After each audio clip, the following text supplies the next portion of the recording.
I am a parent of 3 daughters, 2 of whom are on the autism spectrum, one of whom requires, autism has so affected her life that she requires 24/7 care. So yes, we have been very involved in understanding the issues that surround having a child with intellectual developmental disabilities, with compounding other issues that can come into play over time. And that's what we've learned.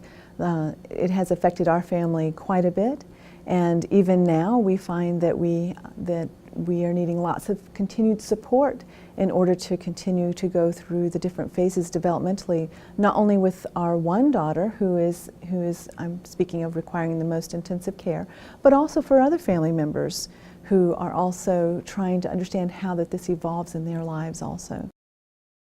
They are very keen on understanding that it's the family dynamic and the individual dynamic and the interplay between that and the community is essential for the quality of life. And each one of those threads, any one of those, can affect the quality of life profoundly. Well, as a parent, I was very involved in the education of my daughter, and as my eyes were opened into that field, it wasn't just for my daughter anymore, it was for anyone who had similar needs, and not just autism, but other intellectual developmental disabilities and even other disabilities over time. So, but I became very keenly aware of the crossovers and of the unique qualities that exist in this population and the gifts that can arise. So I was very instrumental in wanting to include all types of abilities in science and math. My background is very much into science and math. I also love all of the other facets of learning, social studies, history, and art, and so forth. And so from that, I kind of branched into a lot of arenas. For many years, I have been my daughter's mother, and all I ever wanted to do was be the best mom I could ever be. And I realized that in order to do that, I was going to need a lot of training, a lot of support, and a lot of thoughtful people in my life to do that.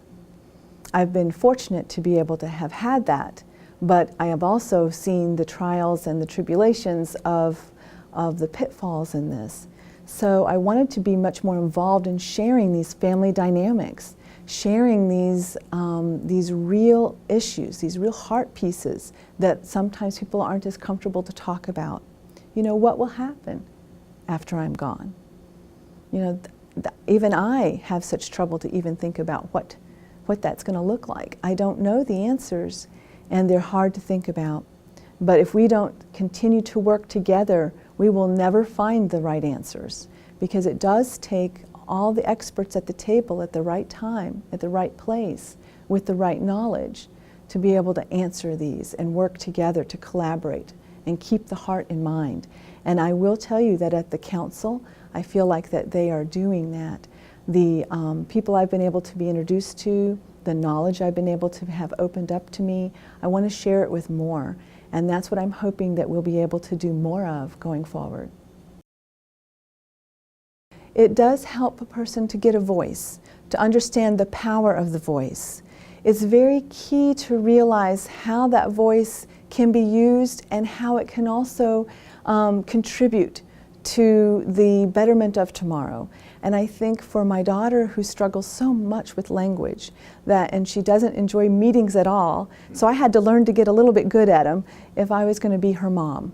And I have done my best, but I always feel like there's room for improvement, and the council has taught me much through the opportunities of being able to go to Washington, D.C. for the policy initiative, to be able to interact with amazing individuals with incredible knowledge through the National Academy of Social Sciences and so forth, and social understanding about economics, as well as the interplay and the role of education and the community life and opportunities we want to foster.